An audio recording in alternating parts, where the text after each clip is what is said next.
હિંમતનગરના doctor Nalinkant Gandhi town hall ખાતે મહિલા સશક્તિકરણ તેમજ મહિલા જાગૃતિ સેમિનાર યોજવામાં આવ્યો। સાબરકાંઠા જિલ્લામાં જિલ્લા પોલીસ વિભાગ દ્વારા ડીઆઈજી તેમજ પોલીસ અધિક્ષક સાબરકાંઠાના માર્ગદર્શન હેઠળ મહિલા સશક્તિકરણ તેમજ મહિલા જાગૃતિ seminar doctor Nalinkant Gandhi town hall Himmatnagar ખાતે યોજવામાં આવ્યો હતો। મહિલા સેમિનાર કાર્યક્રમમાં ડીવાયએસપી રીમાબા ઝાલા દ્વારા વિશાખા ગાઈડલાઈન કામકાજના સ્થળે મહિલાઓની જાતીય સતામણી, મહિલાઓને લગતા નવા કાયદાઓની વિગતે માહિતી આપી હતી। આજકાલ સૌથી વધુ ગુનાહિત પ્રવૃત્તિ મોબાઈલ તેમજ ઇલેક્ટ્રોનિક ગેજેટ્સથી થાય છે, ત્યારે સાયબર તથા જિલ્લા ટ્રાફિકના અધિકારીઓ દ્વારા સાયબરને લગતા fraud, digital arrest, video fraud, POCSO એક્ટના કાયદા અંગેની જાણકારી, નવા કાયદાઓની અમલવારીની જાણકારી, ટ્રાફિક અવેરનેસને લગતી માહિતી આપવામાં આવી હતી। આ સાથે વિદ્યાર્થિનીઓથી લઈ મોટી ઉંમરની મહિલાઓ માટે કાયદાની જોગવાઈ અંતર્ગત બાળકો માટે ગુડ ટચ, બેડ ટચ સહિત શારીરિક તેમજ માનસિક ત્રાસ સહિત સાયબર ફ્રોડ અંતર્ગત પાયારૂપ જાણકારી આપવામાં આવી હતી। ભારતીય દંડ સંહિતા તેમજ ભારતીય ન્યાય સંહિતાની વિગતવાર જાણકારી આપી હતી। અંગ્રેજોના સમયથી ચાલી આવતી ભારતીય દંડ સંહિતામાં પાયારૂપ ફેરફાર કરી હાલમાં નવી શરૂ કરાયેલ ભારતીય ન્યાય સંહિતા અધિનિયમ 2023, નાગરિક સુરક્ષા સંહિતા અધિનિયમ 2023,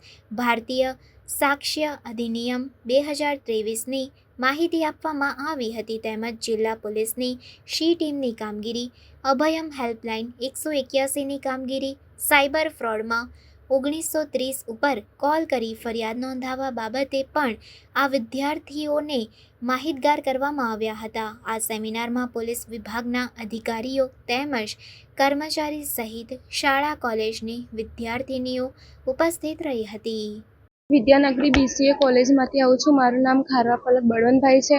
આજે જે આ કાર્યક્રમ થયું છે એ ઉપલબ્ધ અમને બહુ જાણકારી મળી છે। સાયબર ક્રાઇમ વિશે જાણવા મળ્યું છે કે શેનાથી બચાવ થાય છે, શું થાય છે, એ અંતર્ગત અમને બધું જાણવા મળ્યું છે। અને મારી આ જ રિક્વેસ્ટ છે કે બધી કોલેજ, સ્કૂલ જે પણ હોય છે ત્યાં આગળ જઈને તમે આ બધું કાર્યક્રમ કરો, જેનાથી બધી છોકરીઓને બધાને ખબર પડે કે આ સાયબર ક્રાઇમ શું છે, શું નહીં। ધન્યવાદ। એ કમ્પ્લેન પહોંચાડી દેશે। હવે આ થઈ પ્રોસિજર। હવે કમ્પ્લેન ફાઇલ થઈ ગઈ તો બે વસ્તુ થશે।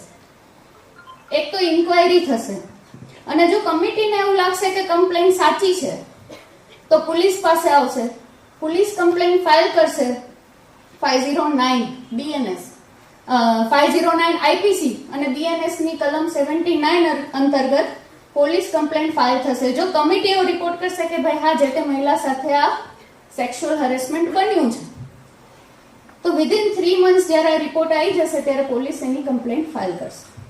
હવે મેં સ્ટાર્ટિંગમાં એક સેન્ટેન્સ કીધું હતું કે knowledge is a super power and knowledge can be a biggest destruction. તો આવું શું કામ?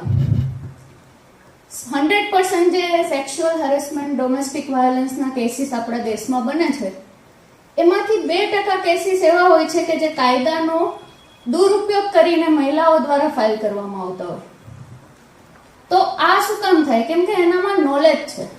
હવે આ વસ્તુ જે આ કાયદો મેં કીધો એનું તમારા લોકો પાસે નોલેજ છે, તો ક્યાંક ને ક્યાંક તમને એવું થશે કે મારી સાથે કોઈ તમારા એમ્પ્લોય જો તમને કઈ વસ્તુ માટે ખીજાઈ જશે, તમારા કામ માટે બોલી દેશે, તો તમે એમના વિરુદ્ધ આ પ્રકારનું કૃત્ય કરી શકશો। તો આ વસ્તુ આપણે નથી કરવાની। આ કાયદાને યુઝ અને મિસયુઝ બંને વસ્તુ માટે હું અહીંયા તમને મેં હાજર રાખ્યા છે કે યુઝ આપણે એટલી હદે કરીશું કે કોઈ મહિલા જે ખરેખર ભોગ બનનાર છે, આપણા ફેમિલી મેમ્બર હોય, આપણી બેન, ફ્રેન્ડ, વોટેવર ઇટ ઇઝ, તો એમને આનો લાભ મળે। અને મિસયુઝ નહીં કરીએ, કેમ કે જો 2% કેસીસ બી મિસયુઝના આવી રહ્યા છે અમારી પાસે, ડોમેસ્ટિક વાયોલન્સ હોય, આ પ્રકારના કાયદા હોય, તો કદાચ એવું બને કે જે 98% સાચા કેસીસ બને છે એને આપણા લીધે ન્યાય ના મળે।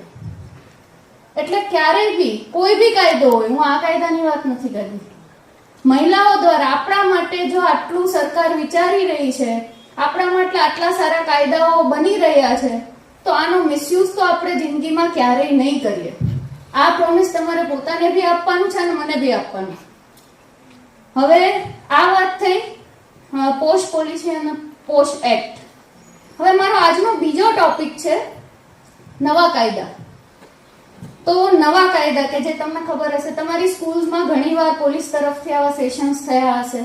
તમને ઉપર છેલ્લી થોડી વાતોની ખબર હશે કે what is new lose, BNS શું છે, BNSS શું છે, બધી જ તમને લગભગ ખબર હશે. તો હવે નવા કાયદાની જો આપણે વાત કરીએ તો અંગ્રેજો સમયના કાયદા હતા, કઈ સાલમાં બનેલા હતા કોઈને ખબર? તો એવું નથી કે ખાલી સરકારી જ, નોન સરકારી કોઈ બી ક્ષેત્રમાં જો મહિલાને કામ કરવા જવું છે તો એને ડર ન હોવો જોઈએ. આર્ટિકલ 21 ઓફ ઇન્ડિયન કોન્સ્ટિટ્યુશનનું ઉલ્લંઘન ના થવું જોઈએ. આ વસ્તુ થાય છે એટલે 2013માં sexual harassment with woman at work place 2013 નો એક કાયદો સરકાર લાવે છે. હવે તમને આનું પૃષ્ઠભૂમિ ખબર પડી ગઈ કે આ કાયદો શું કામ આવ્યો. તો હવે આ કાયદો શું છે? આ છે આપણી નોલેજની વસ્તુ કે તમામ મહિલા જે ભવિષ્યમાં જોબ કરવા માંગે છે કોઈ બી ક્ષેત્રમાં, એમને આ વસ્તુની ખબર હોવી જોઈએ. હવે પોસ્ટ એક્ટ, પોસ્ટ પોલિસી શું છે? તો સરકાર પોસ્ટ એક્ટમાં એવું કહે છે કે કોઈ બી ઓર્ગેનાઇઝેશન હોય, weather it is social, weather it is government, non government, sports, NGO, કોઈ બી તમે કોઈ બી જગ્યાએ જ્યારે મહિલાને પોતાના ઘરેથી નીકળી અને અન્ય જગ્યાએ જોબ માટે, કામ કરવા માટે જવું પડે છે, એ તમામ વસ્તુના કાયદો લાગુ પડશે. તમને એમ થાય કે આપણા ઘરે જે કામવાળા બેન આવે છે શું એમને લાગુ પડશે? તો યસ, એમનો બી રાઈટ છે અને એમને બી આ કાયદો લાગુ પડશે. તો આ કાયદો શું કહે કે એવું ઓર્ગેનાઇઝેશન કે જેમાં એમ્પ્લોયની સંખ્યા 10 કે 10 થી વધુ હોય, એવી કંપની કે જેમાં કામ કરતા વર્કરોની સંખ્યા 10 કે 10 થી વધુ હોય, એમને એક ઇન્ટરનલ કમિટી બનાવવી પડશે. ઇન્ટરનલ કમિટી 4 મેમ્બરની હશે, જેમાં 2 મેમ્બર મહિલાઓ હશે. તો જો એમના ઓર્ગેનાઇઝેશનમાં, એમની કંપનીમાં કોઈ પણ મહિલા સાથે આવી કોઈ પણ વસ્તુ થાય છે, સેક્સ્યુઅલ હરેસમેન્ટ થાય છે. Now again I am saying, sexual harassment એટલે ખાલી ટચ કરીને કે અનૈતિક સંબંધ બાંધીને નથી.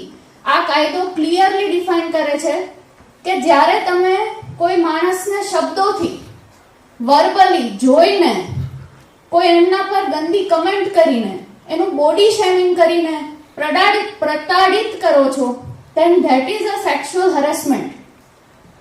એ વસ્તુ સેક્સ્યુઅલ હેરેસમેન્ટમાં આવશે. પછી તમને તમારા જે એમ્પ્લોયર છે, જેમણે તમને નોકરી આપી છે, એ માણસ તમને આવા પેલા અનૈતિક લાભ માટે ઉત્સાહિત કરે છે કે ભાઈ તમે અમારી સાથે આ વસ્તુ કરો, સેક્સ્યુઅલ ફેવર માંગે છે તમારી પાસે કોઈ પણ પ્રકારની, અને તમે ના પાડી દો છો ક્લિયર. સેક્સ્યુઅલ ફેવર માંગવી ઇઝ ઓલ્સો સેક્સ્યુઅલ હેરેસમેન્ટ. પણ જો કોઈ મહિલા ડેફિનેટલી કોઈ ના જ પાડે છે કે ના sir, this is not good, આ યોગ્ય નથી, તમે આ બીજી વાર ના બોલશો આ દે, અને પછી એ માણસ તમને કોઈ પણ રીતે હેરાન કરે છે. હેરાન એઝ ઇન તમને વધારે પડતું કામ કરાવડાવે છે, તમને ગામ વચ્ચે હ્યુમિલિએટ કરે છે, તમારું માન મર્યાદા નથી જાળવતો, એ પણ એક સેક્સ્યુઅલ હેરેસમેન્ટ છે, એવું આ કાયદો કહે છે. તો ત્યારે તમે શું કરશો કે તમારી કંપનીની ઇન્ટરનલ કમિટી, જે તમામ કંપનીઝ માટે કમ્પલસરી છે, તો તમે એક લેટર લખશો, રિટર્ન કમ્પ્લેન્ટ ફાઇલ કરશો ઇન્ટરનલ કમિટીને, જો એમ્પ્લોઈઝની સંખ્યા 10 થી વધુ હોય તો. હવે તમે એક લેટર ફાઇલ કરશો, તમારી એક કમ્પ્લેન્ટ ફાઇલ કરશો, તો આ જે કમિટી છે એ એક ઇન્ક્વાયરી કરશે કે ભાઈ તમારી કમ્પ્લેન્ટ યોગ્ય છે કે કેમ. હવે તમને એવું થાય કે આ મેં એવું કીધું કે ઘરે કોઈ કામ કરતી મહિલા હોય, ત્યાં તો કોઈ એમ્પ્લોયની સંખ્યા 10 કરતા વધુ હોવાની નથી, નાનું ઓર્ગેનાઇઝેશન છે, ત્યાં બી સેમ. તો ત્યારે શું કરીશું? એવી સ્થિતિમાં શું કરીશું જ્યારે કોઈ મહિલા 2 થી 3 મહિલાઓ છે, કામ કરે છે ને એની સાથે આવો બનાવ બને છે? તો આપણે ગવર્મેન્ટ લેવલ પર, જિલ્લા લેવલ પર એક લોકલ કમિટી હોય, તો તમને એમ થાય છે જિલ્લા લેવલ પર જવાનું, પ્રાંતિક બનાવ બન્યો હોય તો સાબરકાંઠા લેવલ, હિંમતનગર લેવલ પર અમારે જવાનું? તો કે ના, સિટીમાં વોર્ડ લેવલ પર તેમજ તમામ તાલુકા લેવલ પર એક નોડલ અધિકારી એના માટે નિમિત્ત કરેલા હોય છે. તમારે તમારી કમ્પ્લેન્ટ માત્ર એમના સુધી પહોંચાડવાની. આજરોજ માનનીય ડીઆઈજી સર તેમજ એસપી સાબરકાંઠા શ્રી તરફથી મળેલ સૂચનાને અનુરૂપ મહિલા સશક્તિકરણ અને મહિલા જાગૃતિને લગત એક સેમિનારનું આયોજન અહીંયા ટાઉન હોલ હિંમતનગર ખાતે કરવામાં આવેલ હતું, જેમાં તમામ સ્કૂલ તેમજ કોલેજમાંથી મળીને આશરે 750 જેટલી મહિલાઓ ઉપસ્થિત રહી હતી, જેમાં સાયબર ક્રાઇમ છે, પોક્સો છે, પોસ્ટ પોલિસી છે વગેરે લગત ટ્રાફિક અવેરનેસ છે, તેમજ તમામ જે પોલીસની સી ટીમની કામગીરી છે એમને લગત વક્તવ્ય આપવામાં આવ્યું હતું અમારા પોલીસ ઓફિસર્સ પીએસઆઈ શ્રીઓ તરફથી તેમજ મારા તરફથી, અને આ કાયદામાં તમામ લોકોએ ઉત્સાહભર હાજર રહ્યા તેમજ પાર્ટિસિપેટ કર્યું, જેથી આ સમગ્ર ઇવેન્ટ છે ખૂબ જ સક્સેસફુલ સાબિત થઈ છે. અને યસ રિસેન્ટલી આપણે નવા કાયદા છે બીએનએસ છે, ભારતીય દંડ સંહિતા છે, એવા 3 જે નવા કાયદાઓ છે એની અમલવારી કરવામાં આવી છે સમગ્ર દેશમાં. તો એની જાગૃતિના લગત મુખ્યત્વે આ સેમિનાર હતો. તો એમાં બી જે નવી કલમ છે, નવા ઉમેરા થયા છે, જેમ છે ઓર્ગેનાઇઝ ક્રાઇમ છે, ટેરરિસ્ટ છે, મોબ લિન્ચિંગ છે વગેરે જેવી જે સૌથી અગત્યની કલમો છે જે પહેલાં આઈપીસીમાં ન હતી અને હાલ બીએનએસમાં જેનો ઉમેરો કરવામાં, તેમજ મહિલાઓને લગતી જે કલમો છે એ તમામનું ઊંડાણપૂર્વક રીતે વક્તવ્ય આપવામાં આવ્યું, અને એના રિલેટેડ કોઈ બી જો પ્રશ્નો હોય છે એમના તો એ બી સોલ્વ કરવામાં આવ્યા આજના સેમિનાર.